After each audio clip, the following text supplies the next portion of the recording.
کہ اللہ تعالیٰ نے ہمیں جو دین دیا، جو مذہب دیا، اس کا خلاصہ ہے طہارت، صفائی، اپنے آپ کو پاک رکھنا، صاف رکھنا۔ اسلام کا اگر خلاصہ پیش کیا جائے تو اس خلاصے کا مطلب ہے صفائی۔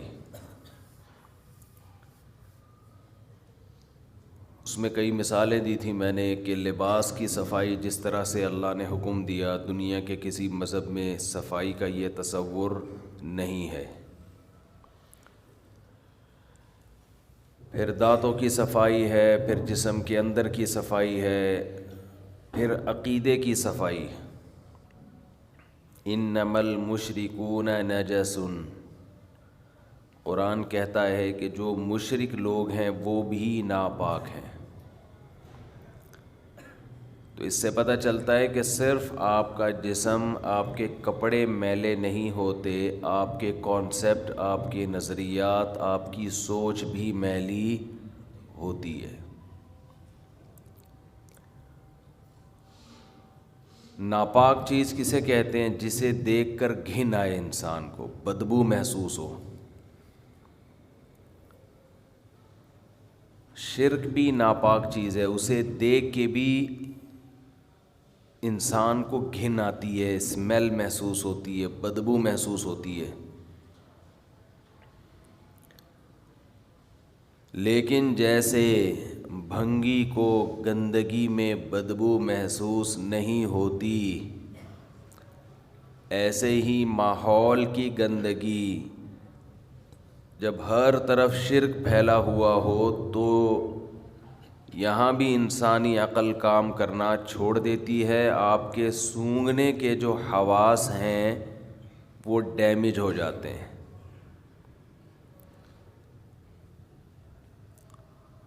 سونگھنے کے حواس ڈیمیج ہوتے ہیں تو آپ کو شرک کی بدبو محسوس نہیں ہوتی، ورنہ شرک بھی ایسی چیز ہے جس سے انسان کو گھن آتی ہے۔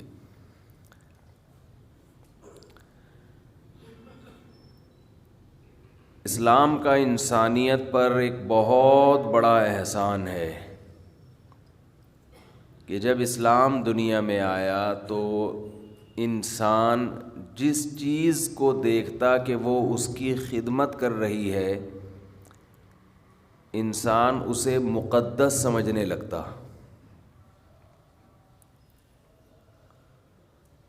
بعض لوگوں نے سورج کی عبادت کی کہ یہ مقدس ہے، قابل تعظیم ہے۔ بعض لوگوں نے دیکھا کہ کوئی مخلوق بہت ڈینجرس ہے، خطرناک ہے، انسانیت کے لیے بہت نقصان دہ ہے، تو انہوں نے اس کو مقدس قرار دے دیا۔ آپ کو سانپ کی، اژدہے کی عبادت کرنے والے لوگ بھی دنیا میں نظر آئیں گے۔ انہوں نے کہا یہ مقدس چیز ہے۔ بعضوں نے دیکھا کہ کوئی مخلوق ایسی ہے جس کی شکل اور حرکتیں انسانوں سے ملتی ہیں، تو انہوں نے اس شکل اور اس حرکتوں کی بیس پر ان جانوروں کو مقدس سمجھنا شروع کر دیا۔ آپ کو دنیا میں بندروں کی پوجا پاٹ کرنے والے، ان کو مقدس جاننے والے بھی ملیں گے۔ دنیا میں بعض لوگوں نے دیکھا کہ بعض جانور ہماری بہت خدمت کر رہے ہیں،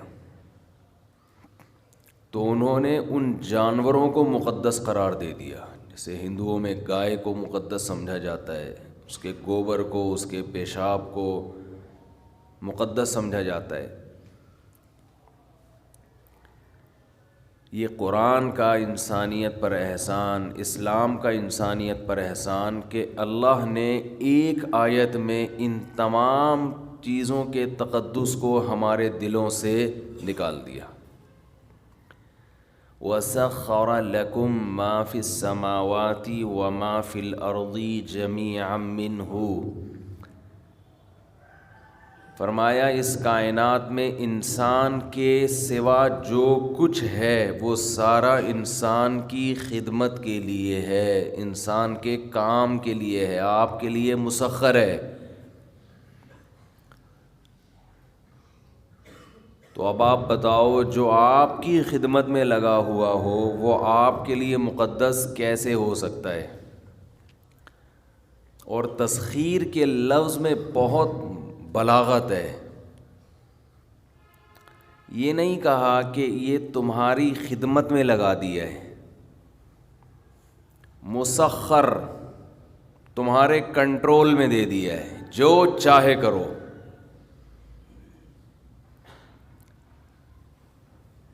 یہی وجہ ہے کہ جس قوم میں کسی خاص مخلوق کا تقدس ہے، وہ قوم اس مخلوق کو اپنے فائدے کے لیے بہت سارے مواقع پر استعمال نہیں کرتی۔ وہ گائے کو ذبح کرنا، اس کا گوشت کھانا، سمجھتے ہیں یہ تقدس کے خلاف ہے۔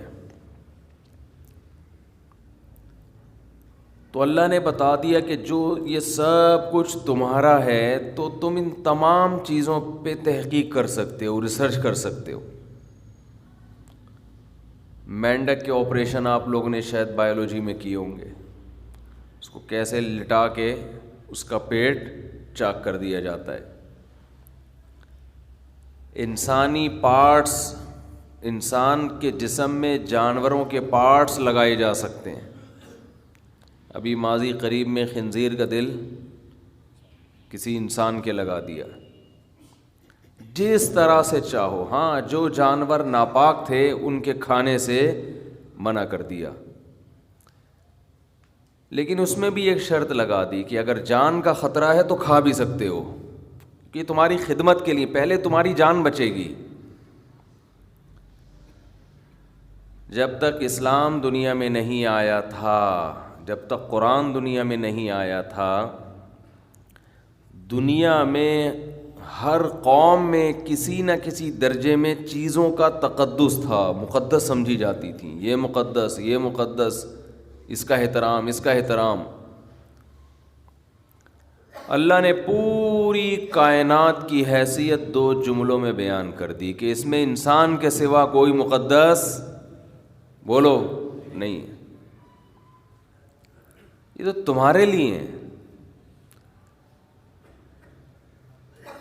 اور انسانوں کو بھی بتا دیا کہ تم اس کائنات میں سب سے مقدس تو ہو، مگر تم سب کے سب اللہ کے ہاں ایک جیسے محتاج ہو۔ تم میں اگر کوئی بزرگ ہے، کوئی مقدس یا کوئی بڑا درجہ رکھتا ہے تو اس بیس پہ نہیں کہ اس کے پاس پاور زیادہ ہے، بلکہ اس بیس پہ کہ وہ عمل میں دوسروں سے اچھا ہے۔ ان اکرمکم عند اللہ اتقاکم، تم میں سب سے زیادہ قابل اکرام، اکرمکم، اکرام سے نکلا یہ لفظ، کمپیریٹیو ڈگری، سب سے زیادہ قابل اکرام، یعنی دوسروں سے زیادہ، اس کے مقابلے میں جتنے بھی ہیں ان میں سب سے زیادہ اکرام کے لائق، جس کی رسپیکٹ کی جائے، جس کو عزت دی جائے، وہ ہے اتقاکم، جس میں تقوی سب سے زیادہ۔ تقوی کسے کہتے ہیں؟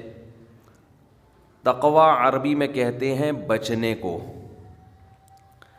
تو اتقا جو ہے یہ بھی کمپیریٹیو ڈگری ہے، کمپیئر کیا جا رہا ہے کہ جو سب سے زیادہ برائیوں سے بچتا ہے اس میں عزت کا ریشو بھی اسی تناسب سے سب سے زیادہ۔ کیا عجیب بلاغت ہے کہ بھائی تم نے دیکھنا ہے کہ کون کتنا قابل عزت ہے حقیقی اعتبار سے، تو دیکھ لو کتنا برائیوں سے بچتا ہے۔ ایک عزت تو وہ ہوتی ہے جو دنیا میں دنیاوی نظام کو چلانے کے لیے ضروری ہے، اس کی بیس تقوی پر نہیں ہے۔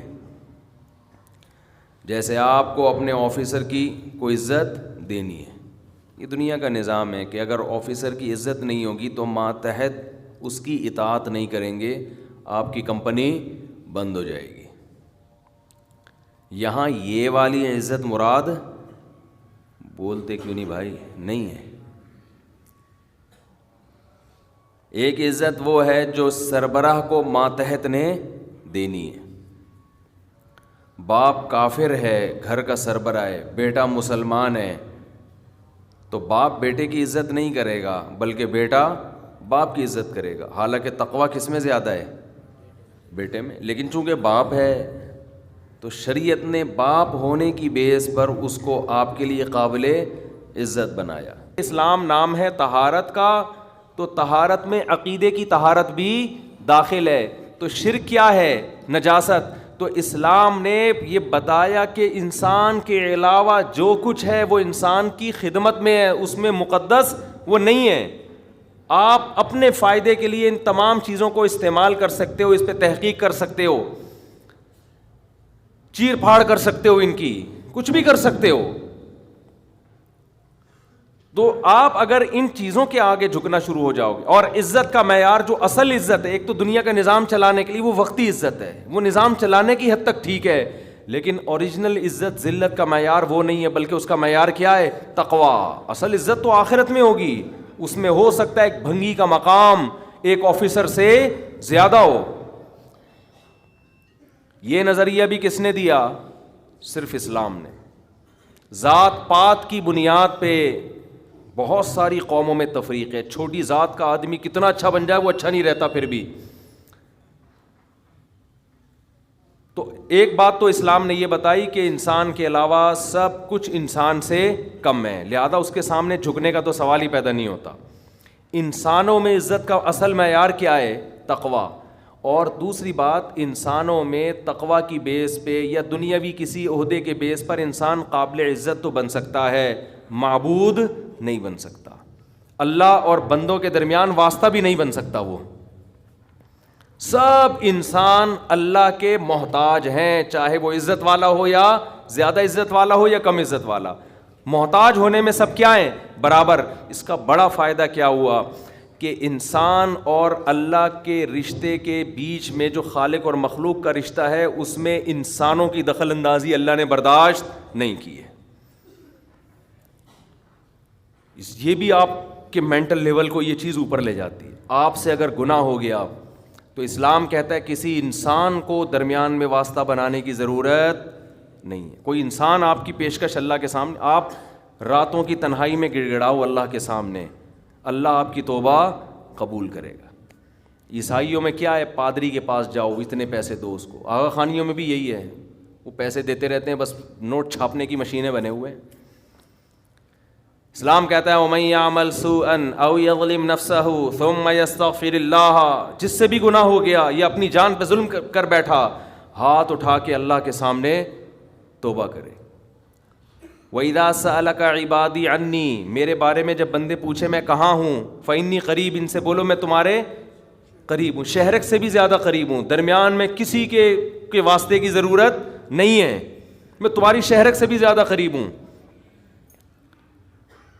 تو کسی کی ایسی تعظیم بھی اسلام برداشت نہیں کر رہا کہ وہ تعظیم میں غلو ہو جائے، کہ آپ اس کو اللہ اور مخلوق کے درمیان میں داخل کر لیں. آپ اللہ یہ بھی برداشت نہیں کرتا کہ اتنی عزت کسی کو دینے کی ضرورت نہیں ہے. وہ تمہاری طرح وہ بھی محتاج ہے، تم بھی محتاجی میں سب کیا ہیں؟ برابر. کتنا اچھا لگتا ہے، اللہ نے کتنا آسان بنا دیا دین کو. جب کوئی ضرورت ہو، کوئی غلطی ہو جائے، اللہ کے ساتھ دعا مانگو، اے اللہ تو اس گناہ پہ مجھے سزا بھی دے سکتا ہے اور معاف بھی تو ہی کر سکتا ہے. تو معاف کرنے کے لیے کسی کی پرمیشن کا محتاج نہیں ہے، سزا دینے کے لیے بھی کسی کی اجازت کا محتاج نہیں ہے. اسی صفت کا واسطہ دے کے انسان بھیک مانگتا ہے کہ اے اللہ تو اپنے فضل سے مجھے معاف کر دے. کسی کو بتانے کی بھی ضرورت نہیں ہے. یہ چیز، یہ خودداری جو اسلام نے آپ کے اندر پیدا کی ہے، یہ بھی اسلام کے علاوہ دنیا کے کسی مذہب میں نہیں ہے. سب برابر ہیں. زنا کر کے کہنے لگا مجھ سے زنا ہو گیا، حج جاری کریں. نبی کے پاس آیا، آپ نے چہرہ موڑ لیا، پھیر لیا چہرہ.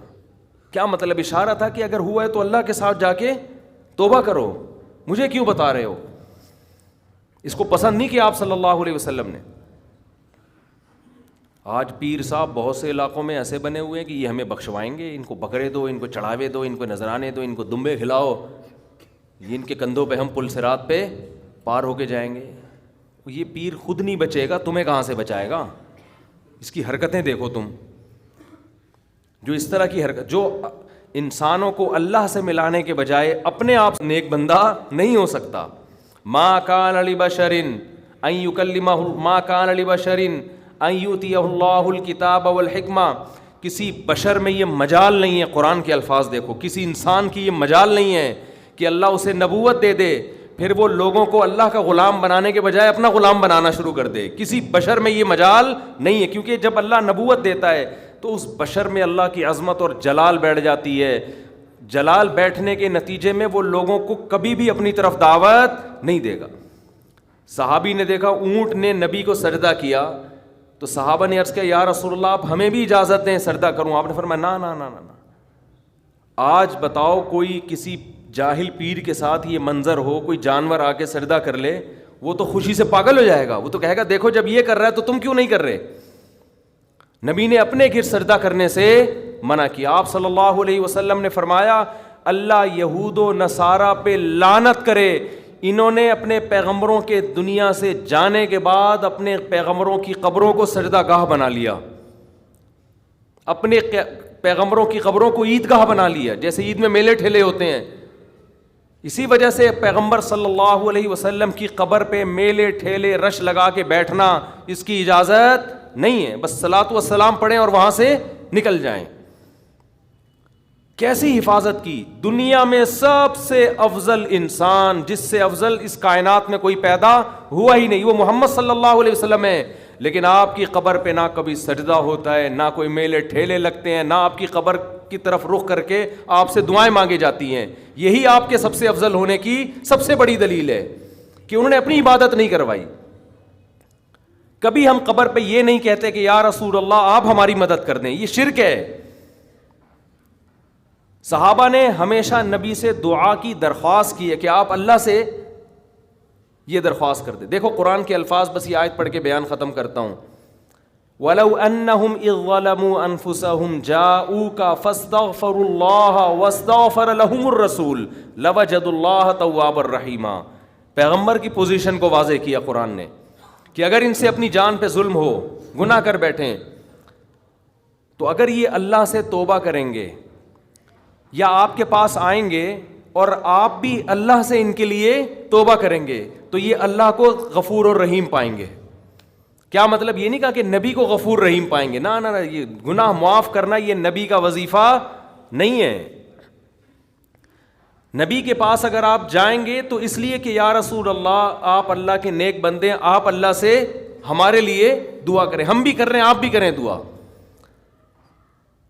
تو نبی کے لیے جب آیا تو وَاسْتَغْفَرُوا الرَّسُولَ نہیں ہے کہ رسول سے استغفار کریں, نہ نہ نہ, رسول بھی کس سے استغفار کریں گے؟ اللہ سے. علماء کہتے ہیں درود شریف جو ہم پڑھتے ہیں نا, اللہم صلی علی محمد, اے اللہ محمد صلی اللہ علیہ وسلم پر رحمتیں بھیج, اس درود میں عقیدہ توحید اور زیادہ راسخ ہو جاتا ہے کہ ہمیں یہ سکھایا گیا ہے کہ جیسے ہم اللہ کی رحمت کے محتاج, پیغمبر صلی اللہ علیہ وسلم بھی اللہ کی رحمت کے محتاج ہیں. ہاں ہمارے درود کے محتاج اگرچہ نہیں ہیں, ہمیں جو حکم دیا جاتا ہے وہ اس لیے تاکہ ہم بھی سمر جائیں, لیکن ہمیں حکم دیا کہ اللہ سے دعا مانگو کہ آپ پر خصوصی رحمتیں نازل فرمائے. اس سے پتہ چلتا ہے کہ نبی بھی کس کے محتاج ہیں؟ اللہ کی رحمت کے محتاج. ہمیں دعا کا حکم دیا گیا اور ظاہر ہے اسی لیے دیا گیا کہ یہ دعا اللہ قبول کرے گا اور اپنے نبی پر رحمتیں بھیجے گا. تبھی نبی نے فرمایا جو مجھ پر میرے لیے رحمت کی دعا کرتا ہے اللہ اس پہ 10 رحمتیں بھیجتے ہیں. اس سے پتہ چلا کہ نبی بھی یہ چاہتے تھے کہ مجھ سے نہ مانگا جائے بلکہ میرے لیے کس سے مانگا جائے؟ اللہ سے. میں نے جو کہا ہماری دعا کے محتاج نہیں, مطلب یہ ہے کہ ہم اگر دعا نہیں مانگیں گے تو اس خوش فہمی میں نہ رہے کہ اللہ کی رحمت نبی پہ نہیں ہوگی, تو پھر بھی ہوگی. لیکن ہمیں دعا مانگنے کا حکم اس لیے دیا گیا تاکہ یہ کانسیپٹ اچھی طرح ہمارے دماغ میں بیٹھ جائے کہ ہم نے بھی نبی سے نہیں مانگنا بلکہ نبی کے لیے بھی کس سے مانگنا ہے؟ اللہ سے مانگنا ہے. اور نبی اس پہ خوش ہو رہے ہیں کہ میرے لیے کس سے مانگا کرو؟ اللہ سے. خوشخبریاں دے رہے ہیں کہ تم میرے لیے اللہ سے مانگو گے. دیکھو جس میں تواضع ہوتی ہے وہ آپ کو دعا کے لیے کہے گا, جس میں تکبر ہوتا ہے وہ کبھی آپ کو کہے گا دعا کے لیے؟ وہ کہے گا یار میرے لیے دعا کرو کہ اللہ میری حاجت پوری کر دے. وہ نہیں کہے گا. وہ کہے گا ابے تو کون ہوتا ہے میرے لیے دعا کرنے والا؟ میرا خود اللہ سے اتنے تعلقات ہیں, میں خود ہی کہہ دوں گا. لیکن جو چاہتا ہے کہ مجھ پر اللہ کی رحمت ہو وہ ہر ایک سے کہہ رہا ہوتا ہے بھائی میں خود تو مانگ رہا ہوں, شاید اللہ آپ کی سن لے, آپ بھی اللہ سے میرے لیے دعا مانگیں. تو یہ اس کی علامت ہے, یہ اپنے آپ کو اللہ کی رحمت کا, دعا کا بہت زیادہ محتاج سمجھتا ہے. ہمارے نبی سب پیغمبروں کے سردار, لیکن تواضع کتنی, امت کو ترغیب دے رہے ہیں کہ میرے لیے اللہ سے کیا مانگا کرو؟ دعا مانگا کرو. اور ترغیب دی کہ جو میرے لیے ایک دفعہ رحمت کی دعا مانگے گا اللہ اس کو خوشخبری دے رہا ہے کہ اللہ اس پہ 10 رحمتیں نازل کرے گا. اور فرمایا جمعے کے دن مجھ پہ زیادہ درود بھیجا کرو. کیا مطلب؟ درود بھیجنا کیا ہے؟ نبی کے لیے اللہ سے دعا مانگنا. تو اسلام نے شرک کی بنیادوں کو جڑ سے اکھاڑ دیا کہ نہیں اکھاڑ دیا؟ اس کے بعد بھی کوئی اگر یا رسول اللہ مدد کہتا ہے, یا رسول اللہ انظر حالنا واسمع قالنا, اور نبی سے دعائیں مانگتا ہے, تو آپ سوچو وہ 180 ڈگری کے زاویے پر چل رہا ہے اسلام کی تعلیمات سے. اسلام ادھر اور وہ بالکل اس کے اگینسٹ. بار بار حکم دے رہا ہے اسلام کے نبی کے لیے دعا مانگو. کس سے؟ اللہ سے. خصوصی رحمتوں کی دعا مانگو نبی کے لیے. اور نبی نے یہ بھی فرمایا کہ اذان کے بعد میرے لیے مقام محمود کی دعا مانگو اللہ سے. ایک مقام ہے جو ایک ہی شخص کو ملے گا اس کائنات میں. نبی نے فرمایا مجھے امید ہے شاید مجھے مل جائے, تو اللہ سے دعا مانگا کرو. وَبَعَثْهُ مَقَامًا مَحْمُودًا الَّذِي وَعَدتَّ. تو نبی ہمیں دعائیں سکھا کے گئے کہ میرے لیے بھی قیامت تک دعا مانگتے رہو. کیسی عقیدہ مضبوط کیا ہے کہ بھائی محتاج ہی میں سب کس کے برابر ہیں, سب ایکول ہیں, سب اللہ کے محتاج. تو اللہ تعالی ہمیں شرک کی نجاست سے, گندگی سے توبہ نصیب فرمائے, اور ہماری ناک کے جو سینسر ہیں نا ان کو اللہ ایکٹیو کر دے کہ ہمیں شرک میں اسمیل محسوس ہونا شروع ہو جائے. ابھی وہ ڈیمیج ہو چکے ہیں قبروں پہ سجدے دیکھ دیکھ کے اور شرک کر کر کے اور بت پرستی دیکھ دیکھ کے.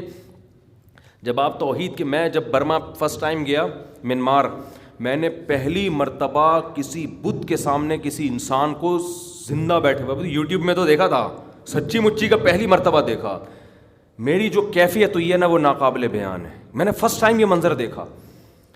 ایسے مورتیاں بنی ہوئی ہیں, وحشت ان کی شکلوں سے عجیب وحشت ہو رہی, اور ایک انسان ان کے سامنے بیٹھا ہوا ہے ایسے. میری آنکھوں سے لاشعوری طور پر آنسو نکلنا شروع ہو گئے. میں نے کہا اللہ تیرا کتنا فضل ہے, تو نے ہمیں توحید پرست بنایا. مجھے فجر کی نماز یاد آئی کہ فجر میں کیسے ہم اللہ کے سامنے ہاتھ باندھ کے تلاوت کر رہے ہوتے ہیں, الحمدللہ رب العالمین, تمام تعریفیں اس اللہ کے لیے جو تمام جہانوں کا پالنے والا, بڑا مہربان, نہایت رحم. کیسے پیارے سلیکٹڈ الفاظ ہیں, اس سے خوبصورت الفاظ ہو نہیں سکتے. اور آپ انسان ہو کہ یار اس کے سامنے کیوں بیٹھے ہوئے ہو, یہ کیا لگتا ہے تمہارا؟ تو وہ ہمارے میزبان جا رہے تھے, میری آنکھوں سے مسلسل, وہ بھی حیران. میں نے کہا میں نے پہلی دفعہ کسی انسان کو اتنا گرا ہوا دیکھا ہے, اتنا گرا ہوا. ویڈیو میں دیکھو الگ چیز ہوتی ہے, لیکن جب سچی مچی میں دیکھتا ہے نا یار اس کو ہو گیا, کتنی پستی ہے, کتنی پستی. آپ اس سے کروڑا گنا اچھے ہو, کس کے سامنے کیوں جھک رہے؟ کیا لگتا ہے تمہارا یہ ایسے بیٹھا ہوا ہے نا وہ بت, کیوں بیٹھے ہو بھائی اس کے سامنے؟ تو احساس شکر پیدا ہوا. پھر میرا پورا بیان ہی اسی موضوع پر ہوا کہ شکر کرو برما کے لوگوں, تمہیں اللہ نے مسلمان بنایا ہے. کتنا اچھا لگتا ہے خدا کے سامنے سجدہ کرنا, کتنا پیارا تصور ہوتا ہے نا اللہ کے سامنے جھک رہے ہیں, کسی پتھر کی بنی ہوئی چیز کے سامنے نہیں جھک رہے, نہ کسی قبر کے سامنے. اور آپ جاؤ ان مزاروں پہ, الگ وحشت ہوتی ہے. میں تو جب بھی کسی مزار پہ گیا ہوں نا کسی کام سے, ویسے مجھے مزاروں پہ جانے کا شوق نہیں ہے, کسی کام سے چلے گئے, اب وہ کام کیا ہو سکتا ہے وہ چھوڑو, بات آدمی ویسے سروے کرنے بھی جا رہا ہوتا ہے کہ دیکھوں کس پہ جن چڑھا ہوا ہے. بعض مزاروں پہ نا جن بہت ہوتے ہیں, لوگ جن اتارنے جاتے ہیں, اصل میں جن چڑھتے ہیں وہاں پہ, سمجھتے ہو؟ اور جن چڑھتا ہی اسی پہ جس پہ جن کو پتہ ہوتا ہے مزار جائے گا تو میں تھوڑی دیر کے لیے اتر جاؤں گا تاکہ اس کا اس مزار سے عقیدہ اور زیادہ مضبوط ہو جائے. جس کے بارے میں جن کو پتہ ہے کہ مزار جانا ہی نہیں ہے, جن اس پہ چڑھ کے ٹائم ویسٹ نہیں کرتا, سمجھ رہے ہو؟ تو وہاں جاؤ دیکھو مزاروں پہ ایک عجیب سی وحشت ہوتی ہے, ایک اسمیل ہوتی ہے. قبر جو سیدھی ہو, ایک بالش ہو, کچی ہو, اس میں ایک الگ روحانیت اور ایک الگ نورانیت ہوتی ہے اس میں. تو شرک میں اللہ نے ایک اسمیل رکھی ہے, بدبو رکھی ہے, وحشت رکھی ہے, بے سکونی رکھی ہے. لیکن جن کو یہ بے سکونی محسوس نہ ہو, بدبو محسوس نہ ہو, وہ اپنی ناک کا میرے بھائی علاج کروائیں, تھوڑے دن احقر کی خدمت میں بیٹھیں.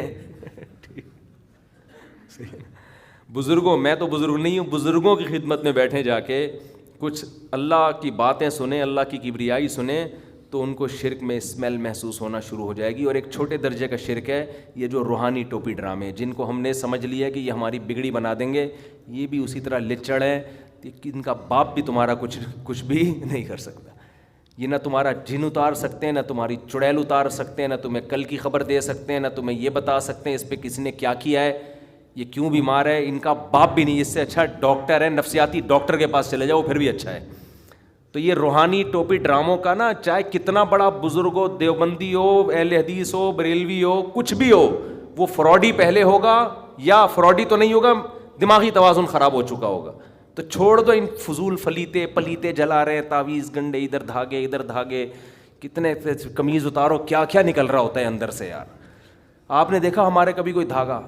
اللہ کا فضل ہے, اللہ نظر بد سے بچائے, ہمارے 14 بچے پل پل کے بڑے ہو رہے ہیں ماشاء اللہ, کھا بھی رہے ہیں, پی بھی رہے ہیں, اسکول بھی جا رہے ہیں, مدرسے بھی جا رہے ہیں. آج تک کسی کے گلے میں کوئی دھاگا نہیں لٹکایا. بہت لوگوں نے کہا یہ بیماری ہو گئی, اس کو دھاگا, میں نے کہا دھاگے واگے ہمیں نہیں اچھے لگتے, جاؤ, ہمیں بھی اس میں شرک کی اسمیل آتی ہے.